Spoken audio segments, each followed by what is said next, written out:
First time nyo dito, ma'am? Opo. Ikaw, sir? Opo. First time nyo rin? Sir, ito ilaw, sir. Okay nyo, sir. Sige. So ito, gathering area nila to, ma'am. Actually, ang theory namin, dito sila nag-iipon, nagtitipon-tipon. Natin, merong fossil. Yung fossil na yun, mas matanda pa sa panahon ng dinosaur. 100 milyong taon na ang tinanda kaysa sa panahon ng dinosaur. So dito tayo, ma'am. Sir. It's better, sir. Ito sa'yo, ma'am. Yan. Maliwanag ang diving light ko yan. Ito, tinibangan ko mag-square face. Ano ka bibigyan ko? Pasok tayo dito.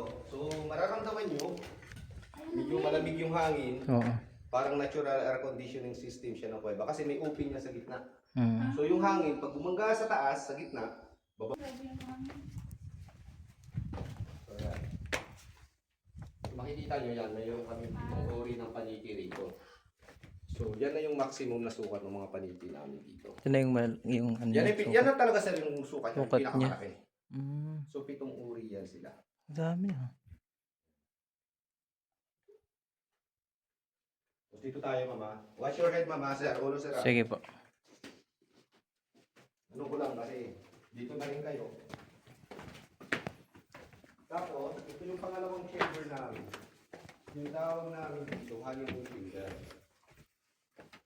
Kung dito nagpaparami yung mga bats, nakita nyo, couple-couple sila, di ba? So, masyadong, ano yan, masyadong mga, ano yun. Siyempre, ano, sanay sila sa dilim eh. Yan. So, tinawag siya na honeymoon chamber kasi nga dito sila nagpaparami. Yan, oo. Ganda, no? Tagal ko na dito, kailan ako nakapasok dito. Malapit na ako mag-retire dito bago na kayo pumasok. Ewan ko na kung ano mangyayari dito pag wala na. Dapat talaga maprotektahan talaga to eh. No? Yun Kailangan dapat. protektahan talaga. Dapat. Para to sa taga El Nido eh. Hindi to para sa isang pamilya lang. So sad to say, kung pumunta kayo rito na may tao pa.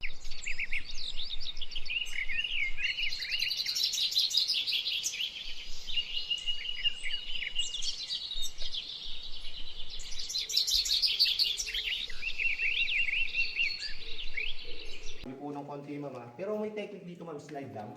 Ganun lang, ma'am. Yan.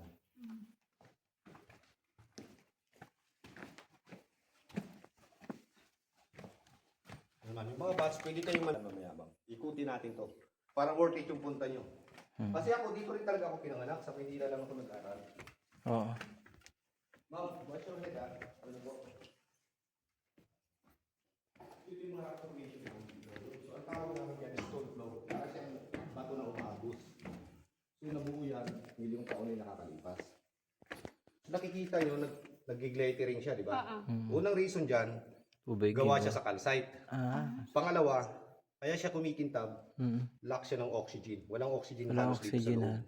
So pag kinuha mo yan, siyempre minsan may mga siraulo tayong kababayan, kagaya ng ginawa nila doon, binali nila yun, no? Kala nila jam bago kayo umuwi.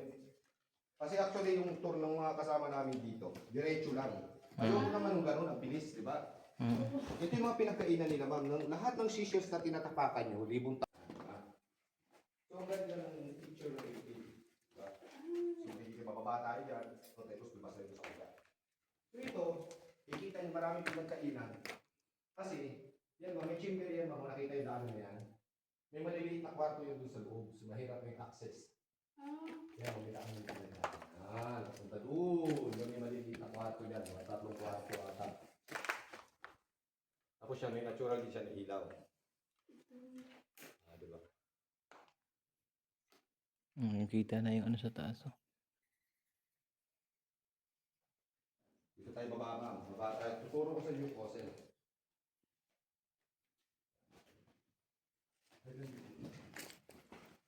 Dito, mama. Dito na tayo. Dito, mama.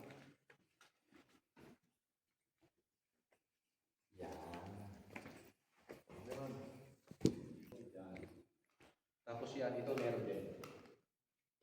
Yan.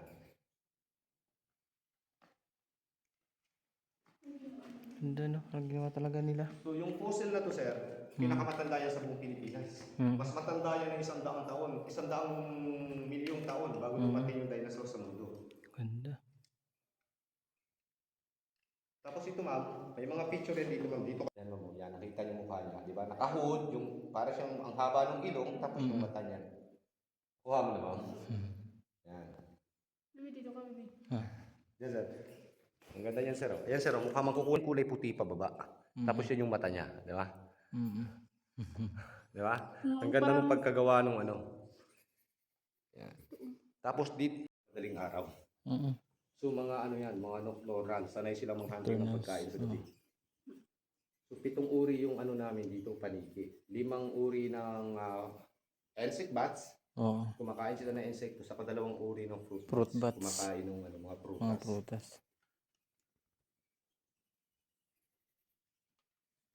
Ito tayo, ma'am. Dandahan kayo dito, ma'am.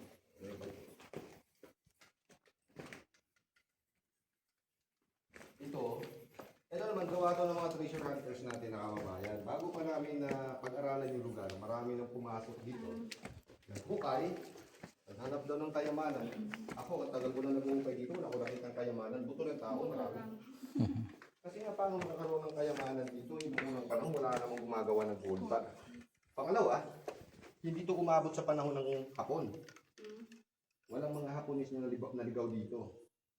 So karamihan dito, mga palayok. Oo, mga ancient palayok. May mga palayok dito, 1,000 taon na yung nakakalipas. Pero kung sabihin gold bar, di sana kung meron, mayaman na ako. Kasi naguhukay ako rito eh. Magandang buwan dito, kung napaaga kayong Abril. Pag Abril kasi, nakabukas na yung mga hukay namin. Makikita mo yung actual rin gagawa ng mga katiyotis. Ito ma'am. Every year, Labas na tayo, sir. Ganda. Every year, oo. Sa loob ng isang buwan, ito nakita niyo na, hindi ko naka-open po sa buwan ng Abril. Malalim ko ma'am, mga 4 na metro, mga 5 metro yan. So pag buwan, yan. Yan. Yan. And then from here, pwede kayo pumunta doon, makikita niyo naman yung pasukan. Dito kayo naman, yung mga ng picture, dito naman. Yan. Sige ma'am, yan. Laro ma'am. Kita nyo yun yung entrance ma'am. Dito banda kayo ma'am, dito pa ma'am. Dito kayo konti. Tapos silipin nyo ma'am. Kita kayo sa labas, di ba? Yan! Di ba?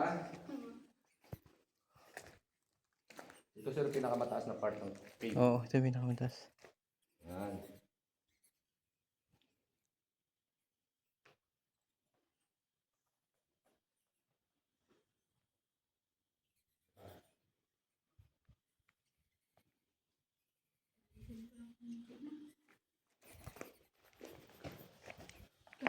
Katagal ko na rito, hindi ko pa napapasok yung partner ko rito. Ako pumasok sa kwento. 12 years na ako nagtatrabaho dito. Hindi ko na-try business ko rito sa loob.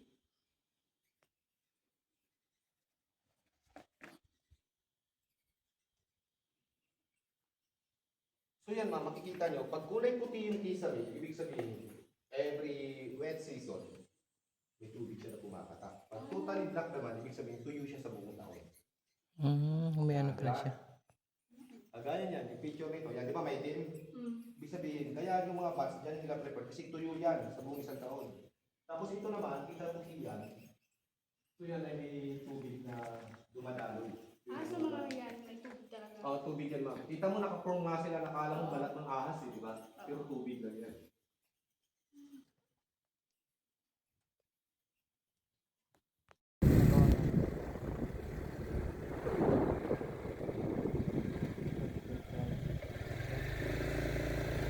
Ha?